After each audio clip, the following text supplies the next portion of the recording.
Headline edition, July 8, 1947. The Army Air Forces has announced that a flying disc has been found and is now in the possession of the Army. Army officers say the missile, found sometime last week, has been inspected at Roswell, New Mexico, and sent to Wright Field, Ohio, for further inspection.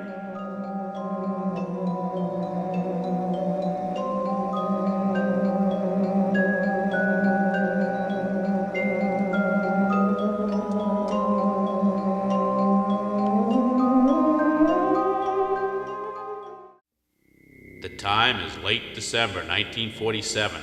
The world is just beginning to recover from the most devastating war in its long history of very costly wars. Tens of millions of people died in this great battle for freedom.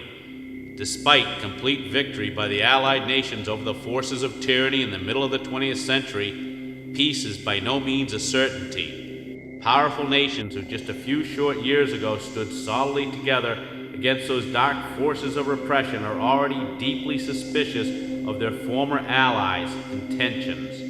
In fact, these former allies stand ready to begin yet another horrific war. Little do these powerful nations know that alien beings from beyond their tiny world are also deeply concerned about our Earth's future plans. The last war on Earth saw the rapid and unchecked development of terrible new weapons of mass destruction, unprecedented advances in jet power, and more importantly, rocketry that can already deliver these terrible weapons to the very edge of outer space. Beginning in June of 1947, people around the world have been witnessing these strange objects in the sky that quickly became known by the media as flying saucers. So, what are these flying saucers?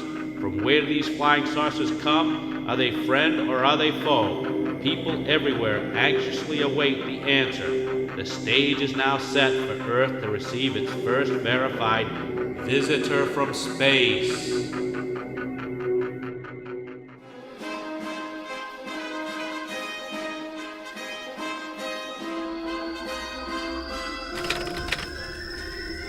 This story begins on December 22nd, 1947.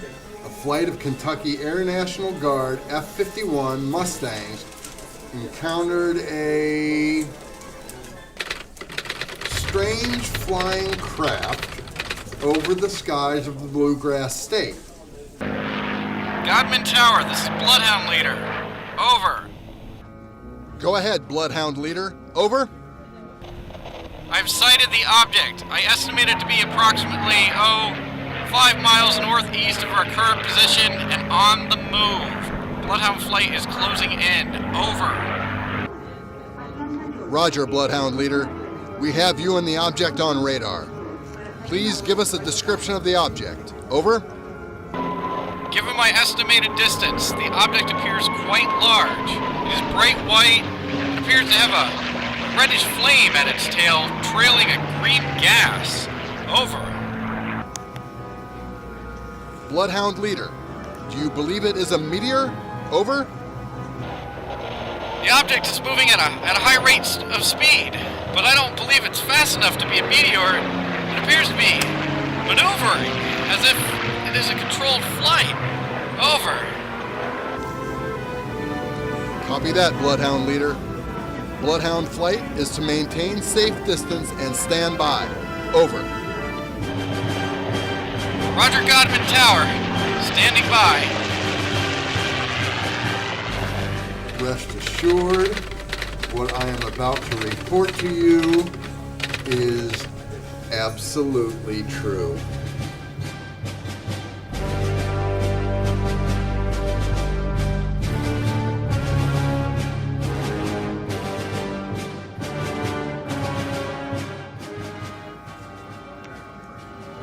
Bloodhound Leader, this is Godman Tower. Come in. Over.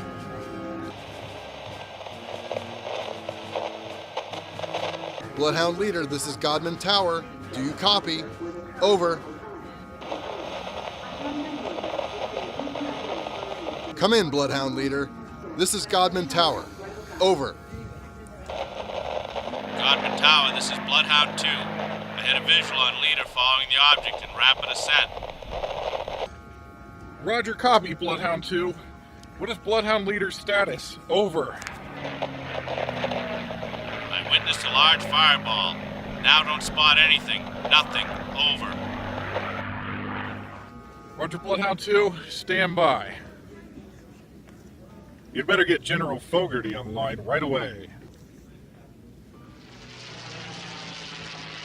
General Fogarty immediately launched a full-scale search for the missing pilot and his F-51. This massive effort was unsuccessful. The general realized he needed to call on Project Saucer.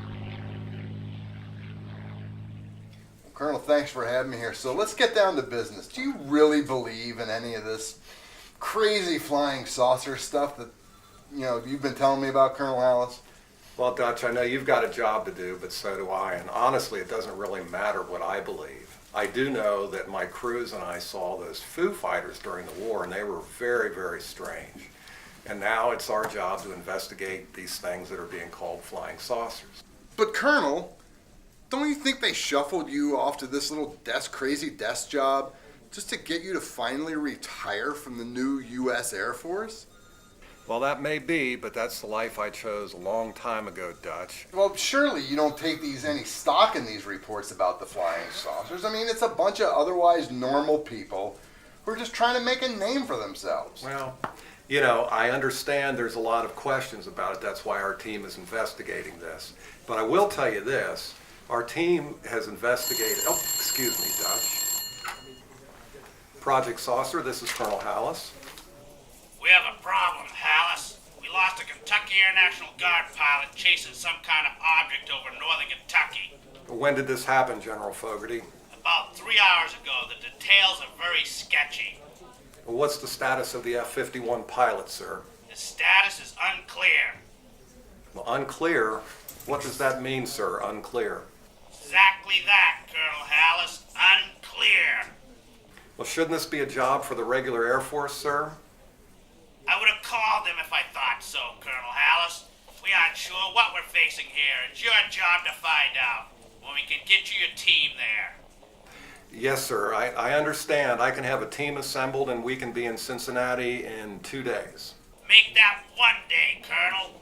I'll have a C-47 ready for you at 1400 hours tomorrow. By the way, you'll be working with some research scientists who are familiar with what happened with Arnold and at Roswell. Dutch Myers from UPI will also be tagging along. Work with all of them, Colonel. I understand, sir. Dutch Myers is here with me right now, in fact. Having the research team there will certainly help us. And I can fill Dutch in if you want me to. Okay, Colonel. Let Dutch know. He's an American hero, Hallis. You know what he did in the last war, but you had better keep a close eye on him. Okay. Thank you, sir. Take care. So, something's really cooking. Yeah, Dutch, it looks like it is, and I'm afraid I'm going to have to ask you to leave. But you can meet us at Lunken Airport tomorrow afternoon, because there is definitely something cooking. Great. I'll tell my editor. That ought to make him happy for a change. Well, then I'll see you at Lunken tomorrow. See you tomorrow, Dutch. Thank you.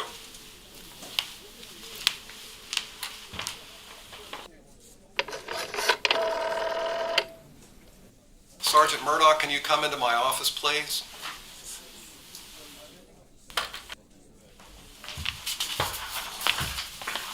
Yes, sir. Have a seat. Well, Ken, it seems that some Kentucky National Guard pilots were chasing some kind of craft last night, and one of them got fouled up. Some kind of craft, Mike? You mean like those V-2s that we've been testing out in Las Cruces, New Mexico? Well, Sergeant, the V-2s don't have that kind of range. Besides, no V-2s were sent up that day. It was some kind of unknown craft, or other kind of rocket. The details are very sketchy right now. That's why I need you to get ready to join me and the team. We're heading down to Lunken Airport in Cincinnati. I'll need you for communications, and I'll get Sergeant Billings, Captain Thomas, and I'm going to send Sergeant Wilson down ahead of us to start getting things set up. So we'll leave tomorrow at 1400 hours. We go back a ways, Mike. If I may ask, you mean that one of those pilots may have been fouled up? Well, he's missing. He may have crashed, or maybe he was shot down. shot down, sir? You mean by the Russians? I don't know, but it was shot down, and it wasn't from one of our craft. I know it sure as Truman wasn't the Canadians. No, sir. What's our assignment? Well, we got to try to figure out what the devil's going on.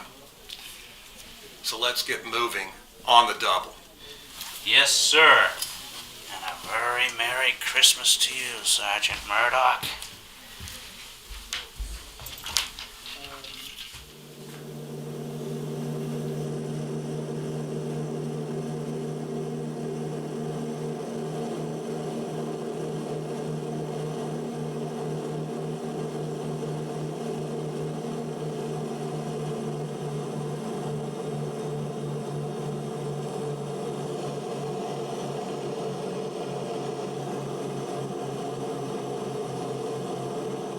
We'll be meeting a team of research scientists and a UPI reporter at Lunken Field.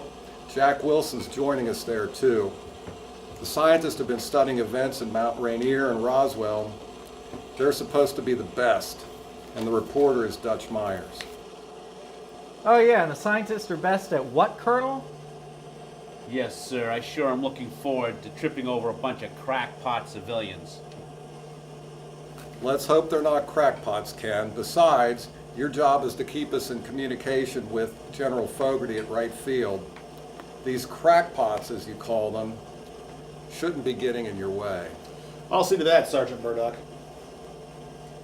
I'll just bet you will, Captain. Have you had to deal with these eggheads before?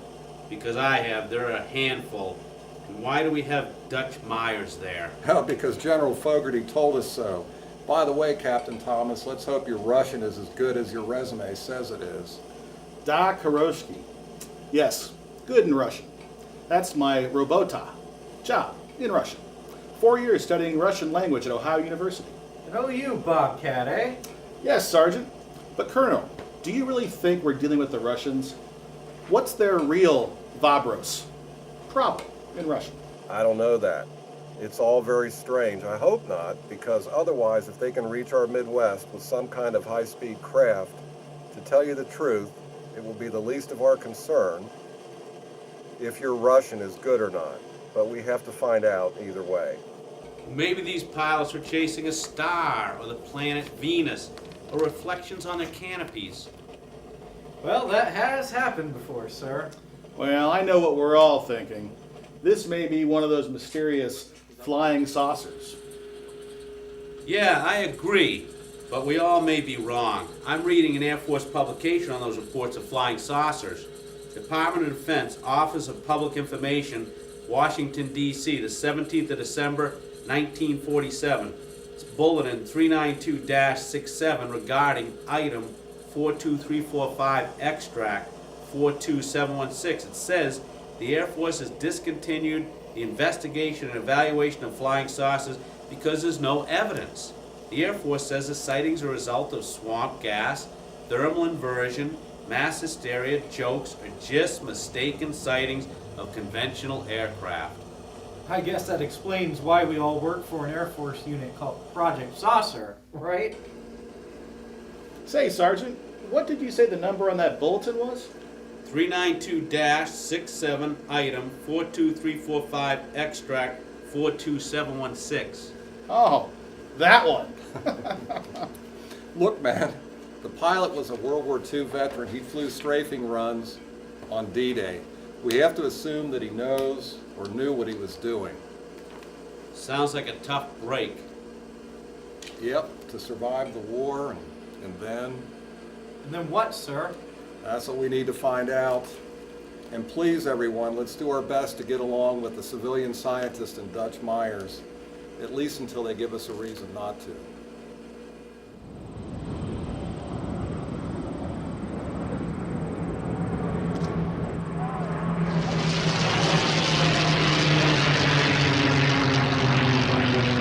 I certainly hope this group of the Air Force lets us do our research, Dr. Clayton.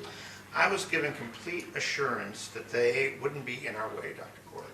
We were given the same assurance in Roswell, Doctor. You certainly don't think they lived up to that, do you? Perhaps not, Dr. Corrigan. They believed that the public wasn't ready to deal with the possibility of visitors from another world or come to grips with the fact that there may be more advanced civilizations than ours visiting us.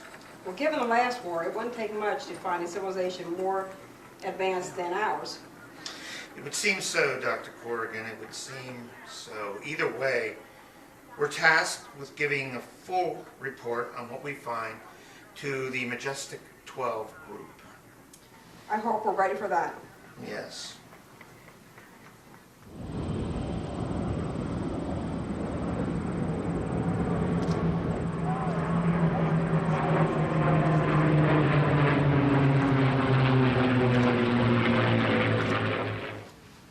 Dr. Clayton, Colonel Mike Hallis, Air Force Project Oh, Saucer. yes, Pleasure yes, to meet yes. you. It's a pleasure to meet you, Colonel Hallis. General Fogarty told us that you were on your way. And you are? This is Dr. Lisa Corrigan. She is the Doctor of Astrophysics. Impressive. Pleasure to meet you, Doctor. Let me introduce the rest of my special investigative team. This is Sergeant Murdoch. He's in charge of communications. This is First Sergeant Wilson, been with me for years. And this is Captain Thomas. He'll be our Russian translator. And what's so special about this investigation, Colonel Hallis? Well, one of our pilots is missing and presumed dead, ma'am. Captain Thomas speaks Russian, Colonel? Surely you don't believe we're going to be dealing with Russians? Well, I don't know. That's why we're here. We're going to find out what we're up against. That's my job, and that's exactly what I intend to do. And the colonel generally means business doctors, except, of course, when he's on leave. Isn't that right, Colonel? I was Colonel Hallis' flight engineer when we were dropping bombs on the Nazis during the war. We always meant business. Okay, men, that'll be enough of that. Gentlemen, I don't believe our time here will have anything to do with leave. And I don't think we have to worry about running into any Nazis. If I may suggest, I believe we should proceed across the river into Kentucky to where Dr. Corrigan and I believe the crash site is located. Crash site, Doctor? Yes, Captain, crash site. And here I thought this was going to be a boring assignment. It doesn't appear so, Sergeant Wilson. Hey, is this where the party is? Dutch Myers, good to see you again. Thank you, Colonel. I told you I'd be here. And you are here. Yes, sir. Hello, Mr. Myers. UPI. So get it first, but first get it right. You got that exactly right. Very good. And who are you? Dr. Lisa Corrigan, and how are you, Dutch? My. Very Merry Christmas, everyone. Well, let's get moving then. The investigative team traveled from Lunken Airport across back roads and old bridges to the base camp that had already been established by Sergeant Jack Wilson.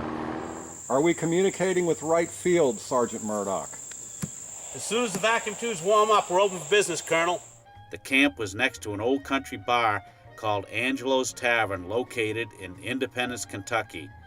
They held their first strategy meeting in the tavern that evening. Colonel Hollis, this is the third scientist on our team, Dr. Heinrich Beck. His specialty is radiation sciences. Mike Hallis, Doctor. Radiation sciences? Yes, Colonel. I've been taking readings, Geiger counter readings in the woods where the crash occurred, and the readings are astonishing. Astonishing? Yes, Colonel. Beck has been getting readings that far exceed anything that we found immediately following the atomic blast in Japan. It's incredible. Looks like I got a big story. Not until General Fogarty gives us clearance. But there's been no reports of an explosion, much less an atomic blast. We don't think these readings are a result of an explosion, Colonel. It's something else that... Well, no, we believe that these readings are a result of some kind of nuclear fuel being spread across the countryside, resulting from the crash of the vehicle. Vehicle? Holy Moses. Yeah, I think this calls for a very big drink. Captain, go tell Murdoch to radio an encoded message to right field. This area has to be cordoned off for how many miles, Dr. Clay? A 10-mile radius should do nicely. Okay, so 10 miles it is. Have Murdoch send that message, and remember it has to be in code, okay? So we just can't alarm the civilian authorities here. We don't want to start a panic. We're just telling we're searching for the debris of the F-51. Normally, I am not one for deception, Colonel Hollis, but in this case, I believe it is a wise decision. I can tell you almost exactly where we need to search. Almost exactly. This ought to be good. Let me help you, gentlemen. Godman Tower is located right here in Frankfurt. Immediately following the disappearance of your airplane, the control tower continued to track the identified object for another 162 seconds on radar. Then the radar target disappeared. My theory? The object hit the ground. So, you're a psychic scientist? Of course not. It's simple math. According to the radar tracking and the coefficient of friction, the original altitude was 27,000 feet. It was descending at 6,000 feet for every 36 seconds, heading in a northeast direction here. Gentlemen, this flying object was traveling at an amazing and steady rate of speed of 1,200 miles an hour. So, that simple math tells us that the object traveled a distance of 54 miles, which puts it about here before hitting the ground. More or less here. This area is known as Independence, Kentucky. How in the world can you be so sure? Sergeant Wilson, it isn't that difficult, and it may have nothing to do with our world. This is the kind of basic math calculations that any of your navigators would have done during the war. The Flying Fortress could never do 1,200 miles per hour. With a full bomb load, a B-17 could be lucky to make 250 miles per hour. Look, you three are the scientists here. Exactly what do you think we're dealing with? Do we need to alert right field about some kind of a possible attack? If we are about to be attacked, there is very little you'll be able to do about it, Colonel Hollis. I beg your pardon. What Dr. Corrigan is saying is that if what we are, as you said, dealing with some impending attack, it will not be from the Russians or any other nation on Earth for that matter. Come on, Doctor. What you're saying, it's just too unbelievable. Something doesn't require belief in order to be true, Colonel. So what are you saying? Yeah, what are you saying, Doctor? Colonel, you know the possible capabilities of your potential enemies around the world better than we do. Yes, I suppose that's true.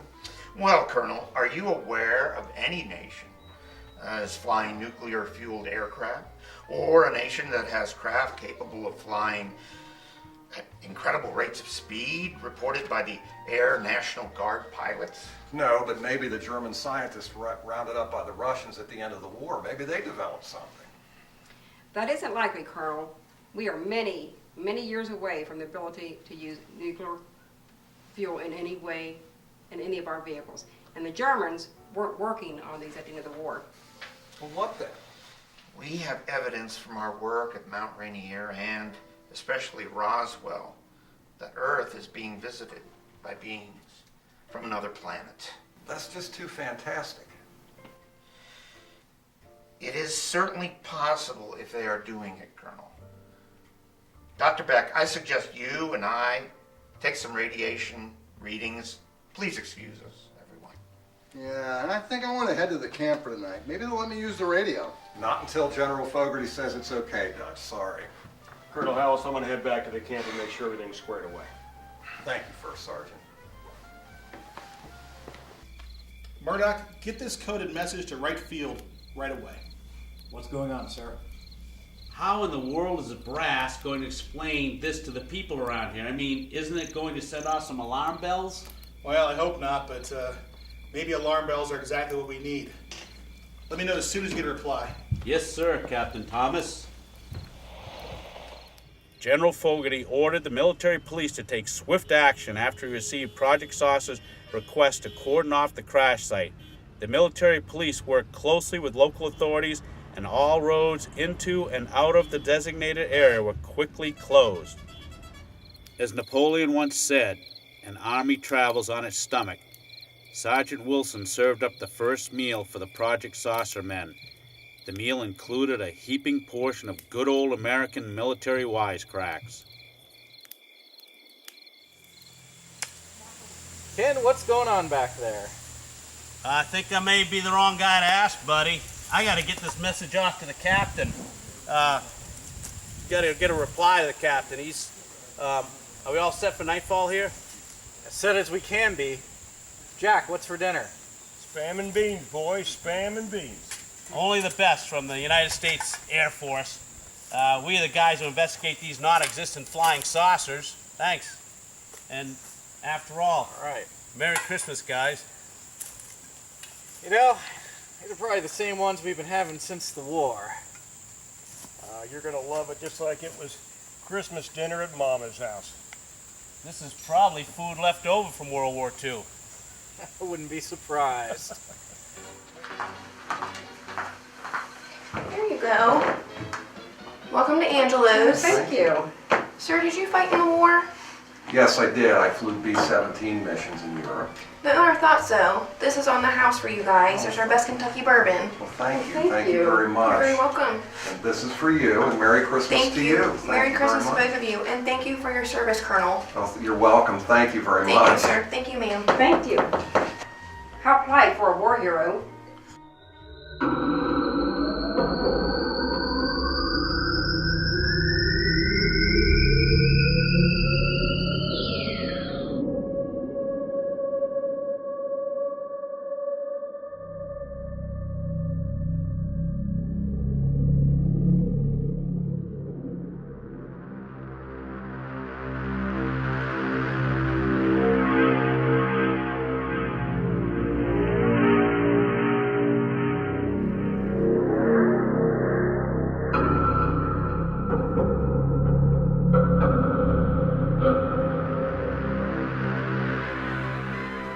Really strong. Yes, it is. Welcome to Kentucky, I guess. Look, Dr. Corrigan, I'm sorry if we got off to a bad start. We haven't gotten off to any start, Colonel Miles. What I mean is that, you know, I know you don't want the military here, but we're just trying to do our job. Well, that's what my husband did in the war, Colonel. Well, how does a traveling doctor of astrophysics have time for a married life? As my husband was killed in the war, Colonel, like you, he was in the Air Corps. He was flying B-29 missions over Japan and was shot down very late in the war. I have a hard time with the military approach to these issues. Look, Dr. Corrigan, I'm very sorry about that. I'm sorry about your husband, but you have to understand that the last people that want a war would be the ones that are going to have to fight it. Unless, of course, you are ordering other men to do the killing while you are safe out of harm's way. Dr. Corrigan, I flew 38 B-17 missions over Europe during the war. A lot of my buddies were killed doing the same thing. I mean, maximum effort is a very, very terrible thing, but we were fighting people like Hitler and Tojo. Again, I'm sorry about your husband. I'm sure he was a great guy. Yes, he was. He also talked about the importance of maximum effort. I guess that's exactly what he gave. Look, it isn't your fault that you came home and he didn't. I buried myself in my work to deal with it. Here's another round in the house. Well, thank you. Thank you. You're welcome. Here you go. This is for you again. Thank you Merry very much, Christmas. sir. Thank you. Merry Christmas. Merry Christmas. Thank you. So you ready for more bourbon? Yeah, it's good. It's strong, but it's good. Okay, well, you know, Doctor, the other thing is, I don't think we need to be so formal. My friends call me Mike. Would you please call me Mike? Then you can call me Doctor. Okay, Doctor. Well, no, really, my name's Lisa. I guess I was my scientist's attempt at humor. That was funny. And that's a very pretty name, Lisa. Thank you. Well, listen, you know, I really don't blame you for what happened to my husband. But you have to understand that... Listen, I do understand. I lost a lot of friends during the war, and sometimes I think, you know, I wonder, was it worth it? And then I realize that I'm dishonoring them when I think that. Well, what do you mean by that? Well, again, we were fighting, you know, some really bad guys. I mean, what do you think the world would be like if we hadn't won the war? Well, what do you think the world is like now? We were just taking a little break, getting ready to fight the Russians.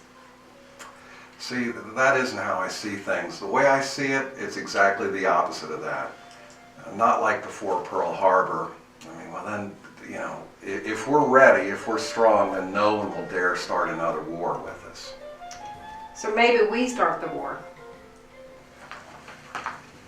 Here's a couple cups of coffee to warm you guys up. Well, thank you again. You're Thanks for very your welcome. generosity. I really appreciate it. You're very welcome, sir. Here again, this is for you again. Thank you Thank so much. Thank you.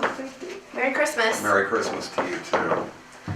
Maybe she thinks we're drinking too much. Could be, but you know, Doctor, again, I don't think America has any intention of starting a war. In fact, I think that we just want to be left alone. That's why we're going to be traipsing around in the woods tomorrow, because we don't want any surprises. Well, you do make sense, just like my husband did. But I'm sure we're bound to be surprised why we are, as you put it, traipsing around in the woods. Well, that's what worries me.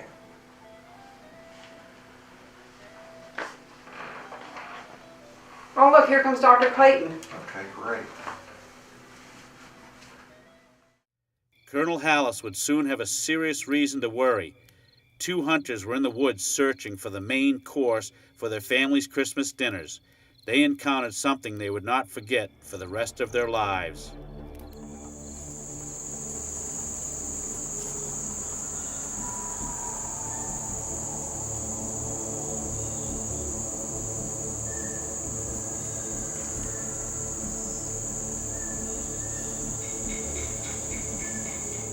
You see what I see?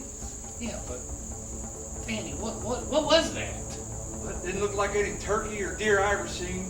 But I need something for Christmas dinner. Oh, I ain't gonna be serving that to none of my family this Christmas. Well, then we gotta go tell somebody what we just saw. Yeah, but who's gonna believe us? That ain't our problem, Jimmy. Whatever's out there could be.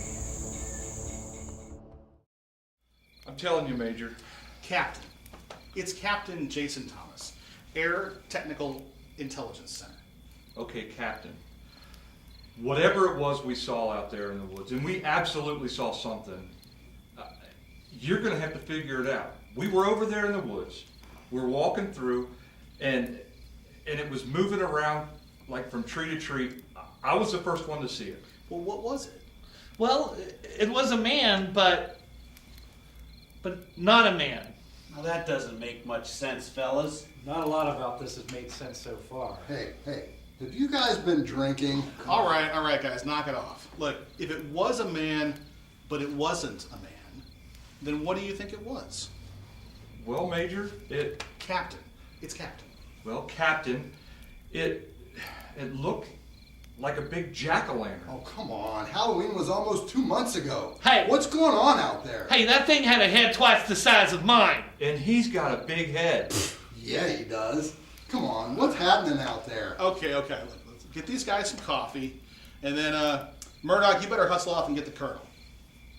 Captain, we just got a reply from right field. General Fogarty tells us because of the radiation levels, we're ordered to keep our distance. Well, it's too late for that. So what in the world was going on? It may have nothing to do with this world. Oh, come on, that's nuts, Thomas. What is happening out there? Give me something. Murdoch, get the colonel, now. Yes, sir, Captain Thomas. I'm going to go with him. This I gotta see. Sergeant Murdoch and Dutch Myers quickly headed to Angelo's Tavern to update Colonel Hallis.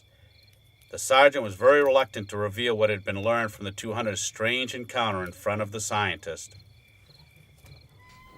Dr. Beck and I encountered some very interesting... Begging your pardon, sir, but we have a situation. Go ahead. But, sir... Look, Sergeant, the scientists and Dutch Myers are on our side. But some hunters saw something strange in the woods. It was a man, but it wasn't a man.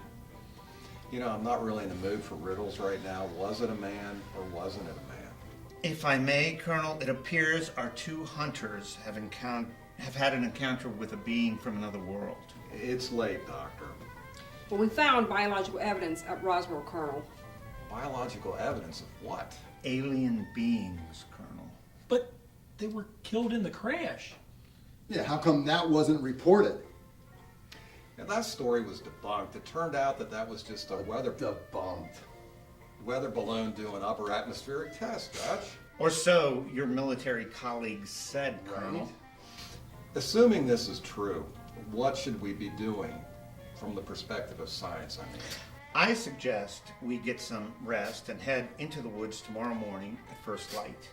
Okay, Billings, tell the men to get some sack time, but keep someone on watch all night and let them know we're going to be taking a little trip out into the woods tomorrow. Yes, sir.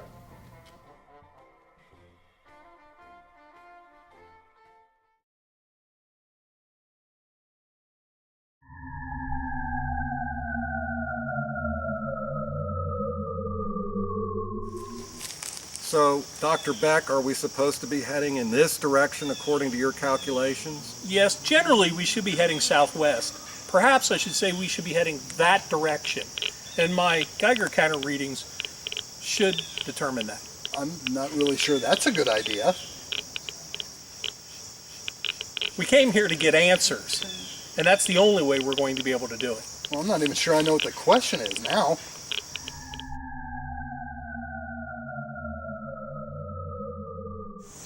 Why do you see a need for weapons, Colonel?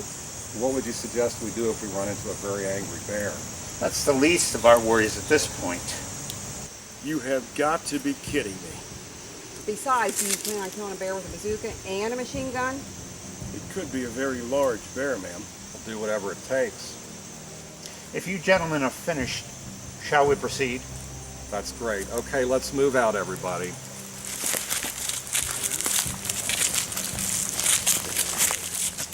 Captain, look to the right. Colonel, over here. What is it? I don't know. But I'd like to see what General Fogarty has to say about that. I wouldn't want to hear it. Now that is very strange. Dr. Clayton, would you please come here? What is it, Colonel? Look over to the right of our position. It isn't any Russian I'm familiar with. Just as I thought, Dr. Corrigan. Do you see it?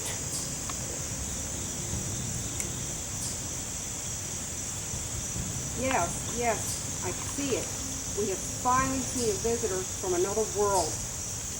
Well, at least we know it isn't the Russians. To say the least. Holy cats! An actual visitor from another planet? I've got to report this right away. Not yet, Dutch. Oh, you can't stop me from reporting this, Colonel. This is the biggest story since Moses parted the Red Sea. No dice, Dutch. No dice. The First Amendment of the U.S. Constitution disagrees with you, Colonel. You take your orders from the freedom of the press. Look, Dutch, I take my orders from the United States Air Force. I'll be happy to forward your request on to General Fogarty. Oh. What's the problem with Colonel Hallis? No problem, Dutch. Colonel Hallis is Air Force all the way, just like the rest of us. We follow orders, we complete the mission. So, the mission is everything? Now you got it. The mission is everything with us. I mean, isn't it your mission to get the story? Yeah, well, okay, Sergeant, okay, I get it, but I haven't been able to get the story out to my editor. Not yet, anyway. Not yet. We're going to get the mission done, move forward. That's why we're here, Dutch. Okay, let's get moving. I don't think the visitor realizes that we're here just yet, but we'll want to keep a safe distance. Captain Thomas, radio Murdoch and tell him that we're following something, but be very vague. Vague it is. Dutch, maybe you should get out of here. And where exactly do you think I should go, Colonel? Well, Jack, do you think I should tell him where I think he should go? Not if you hope to finish your career with the good old United States Air Force with a more or less unblemished record, Colonel. I think you're right. Okay, let's get moving.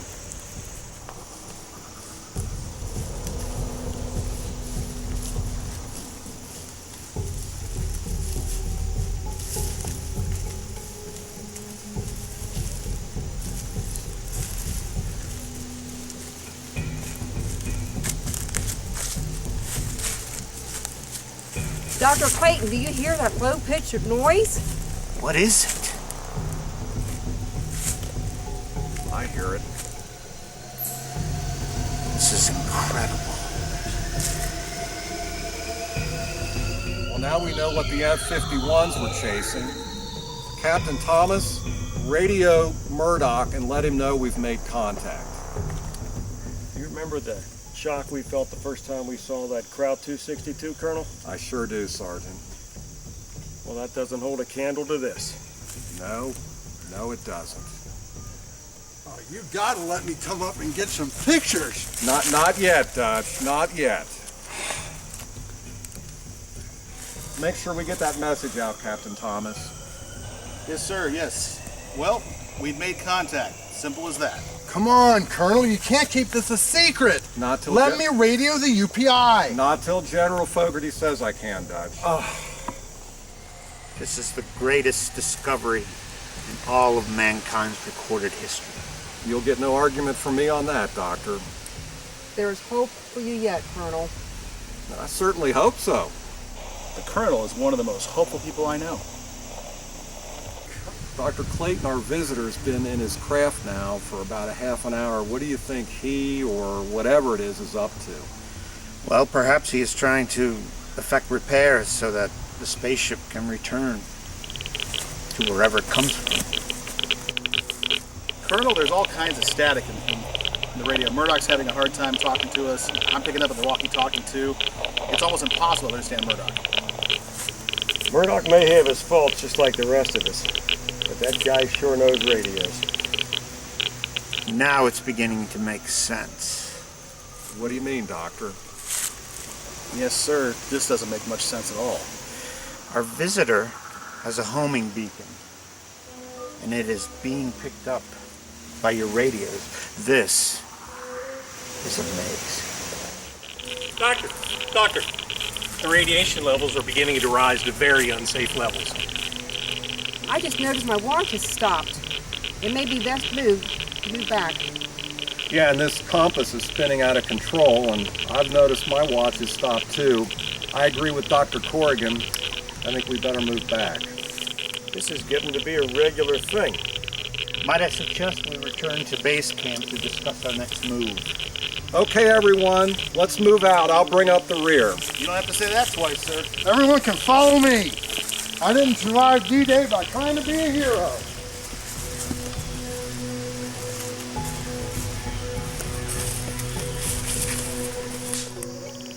Well, thanks for inviting me to this party, First Sergeant. Really appreciate it. Don't thank me, Lee. Thank the Colonel. He knows how good you are with that rifle. You're the best shot we've got. Well, I guess I'll just let it go. You don't think I'm going to have to shoot someone or something, do you? I hope not, Lee, because if you do, that means we are having a really bad day. Oh, good. Nothing better than soldiers griping. We haven't even got started griping yet, Dutch. Very, very entertaining. Come on. Let's go, guys. This is the strangest music, or whatever it is, I've ever heard. What in the world's happening? Red River Base to Red River 1. Red River Base to Red River 1. Come in, Red River 1. Nothing. Colonel sure isn't going to be happy about this. I can't reach anybody. The team spent a sleepless night discussing what their next move should be. It had become obvious to everyone that they were facing something that was not from this world. Colonel, I have a message from right field for you and Dr. Clayton. Let's have it. Well, observatories around the Earth have spotted something orbiting the Earth. What? This is incredible. They're coming to rescue their stranded explorer. Or it could be an invasion. We've got to let right field know what's going on immediately. It's your call, Colonel. That's what General Fogarty said. Well, can we at least return to the crash site and try to make contact? This may be nothing more than the harmless recovery of a fellow being. Or the beginning of an interplanetary war. And if your colleagues harm the alien, it may be just that. Well, that's a fine choice. Well, let's go back to the site and try to make contact before it's too late. I don't want to be responsible for a war. No more killing. I see no harm in attempting to contact the friend we have in the woods there. Okay, I'll give it 1 hour. Lee, you're coming along this time. Bring the rifle and some extra ammunition. Yes, sir. You've picked the right man for the job. Ken, at 0900, hours here to give right field a call about what's going on here. Yes, sir, Colonel. Loud and clear. Every detail at 0900. Remember that, Murdoch, just 1 hour. Yes, sir, Captain Thomas. Too many chiefs, not enough Indians. Oh, brother. The military high command was closely monitoring the efforts of the Project Saucer team. After an emergency phone conference with President Truman and his Majestic 12 advisors, General Fogarty was given permission to issue a fateful order to the 509th Bombardment Group based in Roswell, New Mexico. This is General Fogarty, radio code 1-869-47. Do you read me, Project Saucer Group? Over. This is Project Saucer Group, General. Sergeant Murdoch on the line. Over. Sergeant Murdoch, I strongly suggest you notify Colonel Hallis that a B-29 carrying an atomic bomb is headed your way from Roswell Army Airfield with my direct order to bomb the area. Over. Yes, sir, General Fogarty. Message received and understood. This message will be delivered now, sir. Over and out. Red River Base to Red River 1. Come in, Red River 1. Captain Thomas, I just got word from General Fogarty. A B-29 is headed our way from Roswell, and they have orders to drop an A-bomb on the crash site.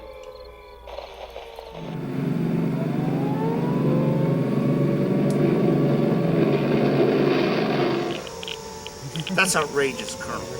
Dropping an atomic bomb on U.S. soil, and a reckless action like this will wreak havoc on the world's ecosystem, and far worse, could trigger an interplanetary war. You must stop it. This is absolute madness. Dropping an atomic bomb on a Kentucky countryside? Okay, you're right. Thomas, radio Murdoch. Tell him to get a hold of right field right away. That B-29 has to stand down. We've got everything under control here. Yes, sir, right away. Now I have heard and seen absolutely everything. It sounds like old General Fogarty is in a panic. No, General Fogarty would be in a panic if he ever gets the chance to shake hands with our friend in the woods. Sir, we bought us some time. Murdoch says the B-29 is circling about 100 miles out, so we've got a little bit of time. Finally, someone's made a sane decision. But it won't hold off absolute disaster for long, I believe. Okay, Dr. Clayton, what do we do now? I suggest someone approach the craft alone.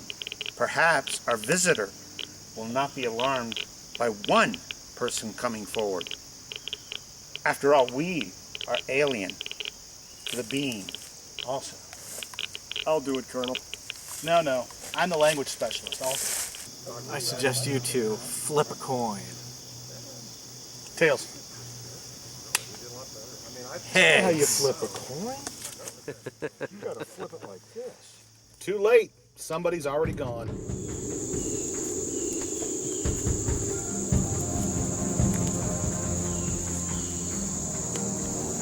Do not be alarmed. As you can see, I am able to communicate in your language. Colloquial English, correct? Yes, that is correct. I am Dr. Lisa Corrigan. I mean you no harm. I believe you, but I also know that your peaceful intentions are quite rare for your species. I am also aware that your military leadership intends to destroy me. And I know that a member of your party has a rifle pointed at me. Yes, I know, but you're safe for the moment. I've got a clear shot on him. It's just like shooting fish in a barrel. Don't do anything unless I give you the order, Lee. All right. I'm hoping he stays right there. Who are you? I am a Kohenum from a planet that orbits the star you call Alpha Centauri. This is incredible. Do you have a name? Nothing that would make sense to you. So why are you here? We have been visiting your planet for some time now. we have become concerned because your seemingly endless desire to destroy yourselves now seems to threaten other nearby planets. I know we aren't a peaceful race. Far from it. But how are we threatening you? We have watched the crude beginnings of your rocket programs for some time now. On this continent, and in the area you call the Soviet Union. Soon you will attempt to travel to other planets and take your warlike ways along with you. But science also promotes peace and understanding. Do you share your scientific advances with all the nations of your world? Well, no. We have enemies who mean us harm. And they see you in the exact way. Unfortunately, if you persist in your warlike ways, you will have more enemies than you could ever have imagined. Again, I know that members of your party intend to destroy me. I won't allow that. We have also observed that the female species is considered subordinate to the male. What makes you think that anyone will listen to you? How much time do I have to convince them? There is a craft circling your planet. Their mission is simply to rescue me. But they are capable of destruction beyond anything you can possibly imagine. If your race attempts to interfere with my rescue, they will arrive here in 68 of your minutes. Please let me try. I will do so. As you say, good luck. There is much at stake. Squadrons of F-80 Shooting Star jets were ordered from right field. General Fogarty sent them to the skies over the northern Kentucky crash site to face the mysterious approaching craft.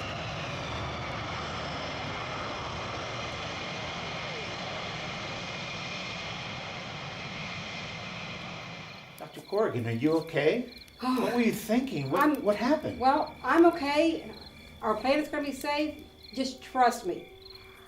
I've been down there talking to the visitor. She's only asking for 68 minutes because that is when the rescue craft is going to come.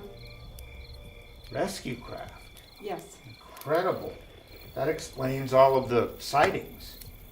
It could be a rescue craft, or this could be a trick. They could be planning an invasion. No, I don't think so. I trust her. I believe what she's telling me to be true. Well, trust or not, if this is an attack, we won't be able to prevent it anyway. Well, I've already promised that we will do no harm to her, but I guarantee you, if we do, our rescue attempt is going to definitely turn into an attack. Well, this is quite a jam. Well, you know, I must go back and tell her our decision as soon as possible. If you ask me, Colonel, we have no choice but to wait. Well, what I'll do is buy more time with General Fogarty then. So, good luck. So I'm going to go now and talk to the visitor and tell them our decision. Well, maybe we should go together. Well, I think it's best for everyone if I go alone. What's really going on here, Doctor? Well, just between you and me, I don't want to tell anybody else yet. What I found out is from the visitor, she told me that the accident itself, or the crash was an accident. But her coming here to talk to us, that was planned. She is really concerned about the use of our atomic weapons and the safety of our planet.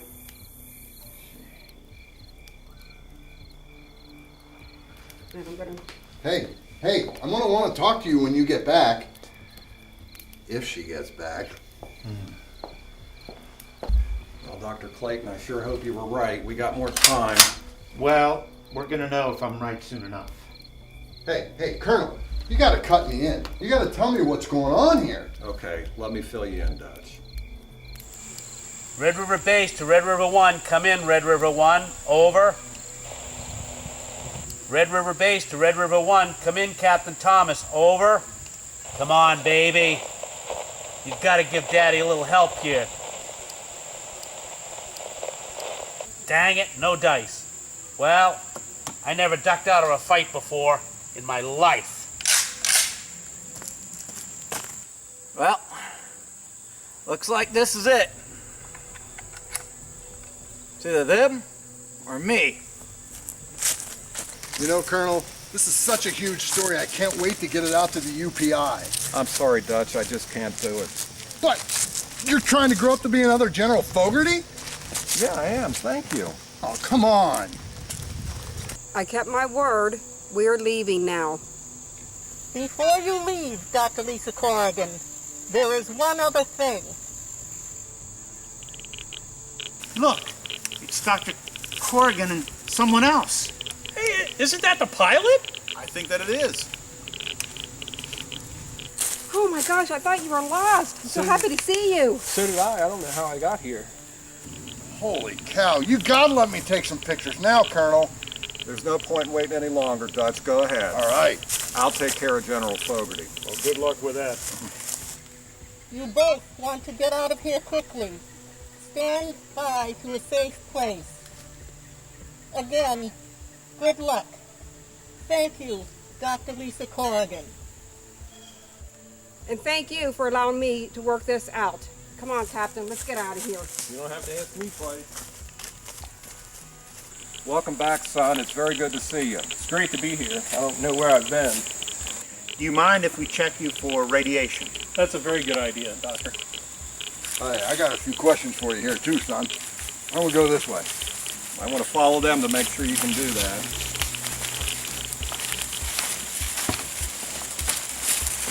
I told you that was very dangerous. All right, son, you've been through an ordeal. Can you tell me how long you were up on that ship? I really don't know. Do you have any idea how many people were on there with you, or if they were people at all? I don't remember. Well, do you remember anything? No, I don't. Do you remember the color of the interior of the ship? It was blue. It was blue. Okay, so was it a deep blue, a light blue? Dutch, I promise I'm going to let you ask all of your questions, but let's make sure the captain's debriefed before that happens, okay? All right, let's get everybody together. Let's move out.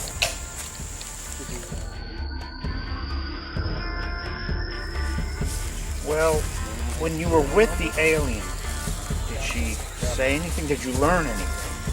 You know, I was in such a state of shock. Did you see inside the spaceship? Did you see how it was powered? I don't remember. She just seemed like she was here for some reason, but... Well, we'll have to... Colonel Hallis finally revealed everything he knew about the flying saucer phenomenon to Dutch Myers in the hope that the American public would eventually learn the entire truth. Will you look at that? No one will ever believe this. I don't think anyone's ever going to know about this, Lee. Maybe, but I can't make any promises. You can't keep something like this a secret forever. Well, chalk it up to another weather balloon, boys. Yeah, maybe. Men, we've seen way more than a weather balloon. The truth can't be hidden forever. No one will ever believe this. Oh, I think they will when I write my autobiography. Right Field is rating you directly. Just tell them that we've recovered the pilot and we're on our way back. And let's move out, everybody. Don't worry, everybody. We've seen this strange static discharge before. We're all safe.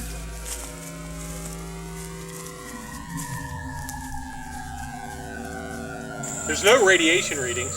Well, that makes perfect sense, doesn't it? Well, maybe this all makes sense to you guys, but it doesn't to me at all. Well, this is way above all of our pay grades. Way above everyone's pay grade. This is going to be the best debriefing I ever had to sit through. I hope the whiskey is good. Colonel, I'm guessing that bar is still open. Yeah, I think you're right. I think it is. Amen to that, my newly found friends. Let me buy you all a drink. I could sure use a stiff drink. So could I. A beer, maybe 6 would do. That sounds good to me. I could use a little Christmas cheer.